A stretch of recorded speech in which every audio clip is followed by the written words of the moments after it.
আবারও একটা নতুন ভিডিও নিয়ে চলে আসলাম। এখন আমি গাজরের হালুয়া বানাবো। পুরোপুরি ভিডিওটা আপনারা আমার সাথেই থাকবেন, দেখবেন। প্রথমে আমি কড়াই দিয়ে নিয়েছি চুলার উপর। চুলাটা এখন আমি জ্বালাবো না। গাজরটা ব্লেন্ডারে পিষে গাজরের পানিটা ছেঁকে নিয়েছি। গাজরটা আমি এর ভিতর ঢেলে দিলাম।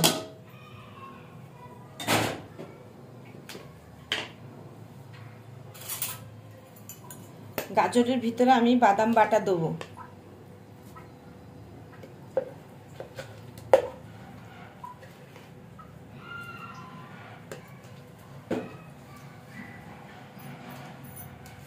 এখানে আমি পরিমাণ মতো চিনি দেবো।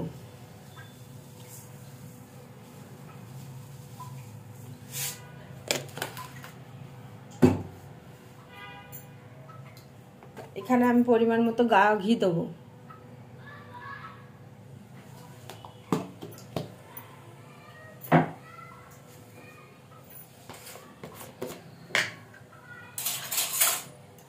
এর ভিতরে আমি গুঁড়া দুধ দেবো।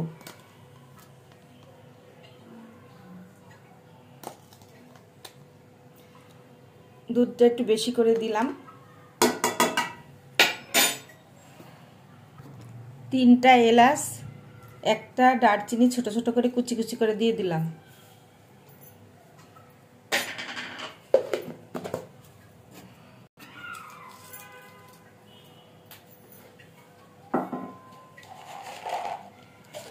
কিশমিশ দিয়ে দিলাম। চুলাটা জ্বালিয়ে দিচ্ছি।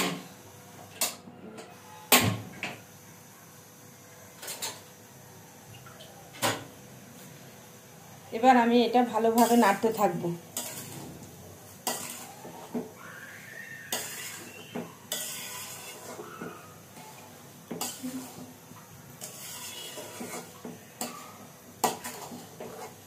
আস্তে আস্তে চিনিটা গলবে, তখন আস্তে আস্তে জিনিসটা নরম হয়ে যাবে।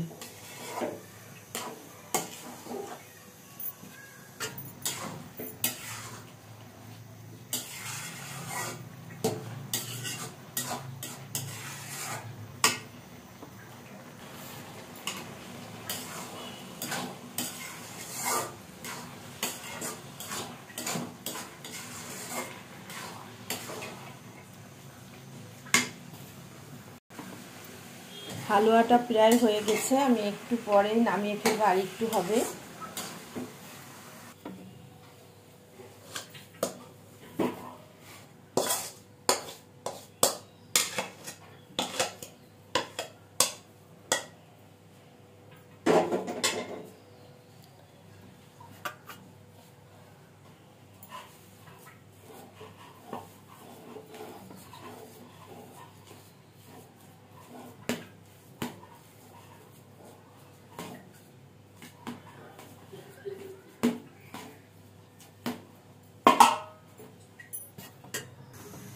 আমি আজকে আবারও মুরগির মাংস রান্না করব। মুরগির মাংসের জন্য কড়াই তেল দিয়ে নিচ্ছি।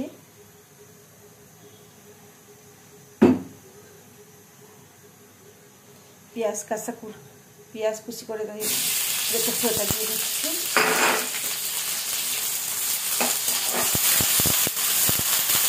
পেঁয়াজগুলো লাল লাল করে ভেজে নেব মুরগির মাংসের জন্য। পরিমাণ মতো লবণ দিচ্ছি পেঁয়াজটা একটু নরম হওয়ার জন্য। পেঁয়াজটা একটু লাল লাল হলে মশলাগুলো দিয়ে দেবো মুরগির মাংস। পেঁয়াজটা লাল লাল হয়ে গেছে। এবার আমি এলাচ আর লবঙ্গ ছেঁচে রেখেছিলাম, ওটা দিয়ে দিলাম।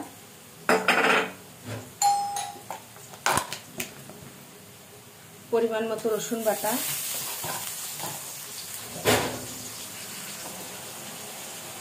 পরিমাণ মতো আদা বাটা। মুরগির মাংসের সব মশলাগুলো দিয়ে দিয়েছি। এবার মশলাটা আমি কষিয়ে নেব।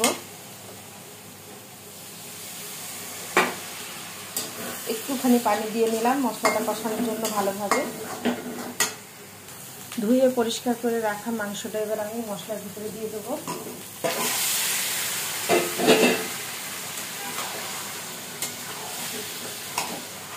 ভালোভাবে মাংসটা কষিয়ে নিচ্ছি। এখানে 2-3টা আলু কেটে রেখেছি, আলুগুলো দিয়ে দিচ্ছি।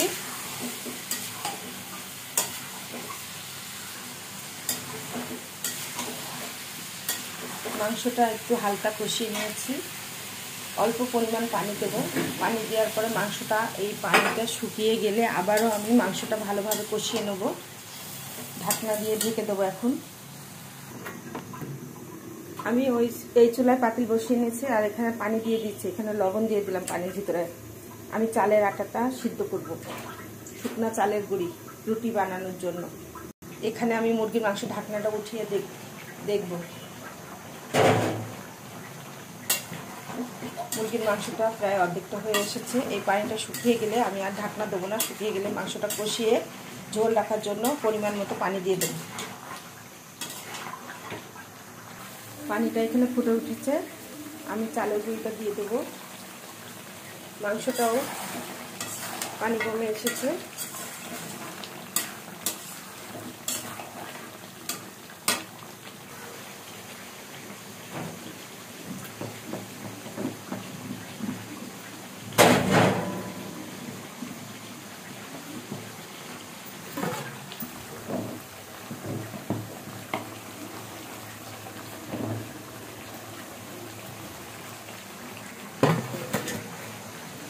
মাংস কষানো হয়ে গেছে। আমি মাংসের জন্য একটু ঝোল দিয়ে নেব, পরিমাণ মতো পানি দিয়ে নেব।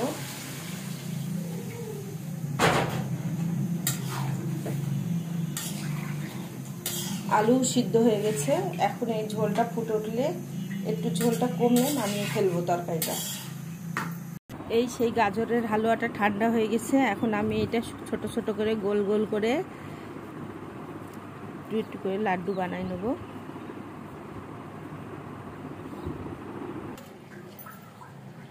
গরম মশলা জিরা ভেজে গুঁড়ো করে রেখেছিলাম, ওইটা আমি দিয়ে দিচ্ছি মাংসের উপর ছিটিয়ে।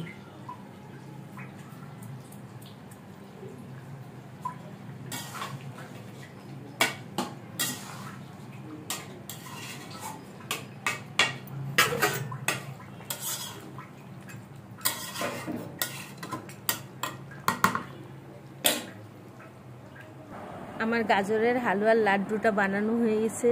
কতটা সুন্দর হয়েছে। আটা দিয়ে নিয়েছি, এখানে রুটি বেলে নিয়েছি। এখন রুটিটা ছেঁকে নেব।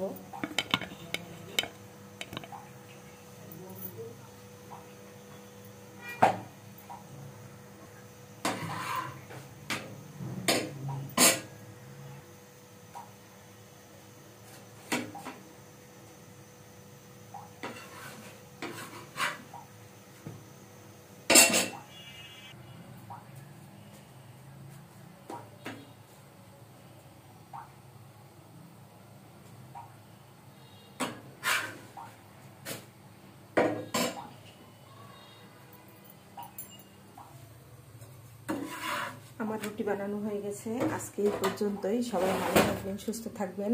ভিডিও বড় হয়ে যাবে বলে 2টা ভিডিও দিচ্ছি। সবাই ভালো থাকবেন, সুস্থ থাকবেন। সবাইকে আল্লাহ হাফেজ।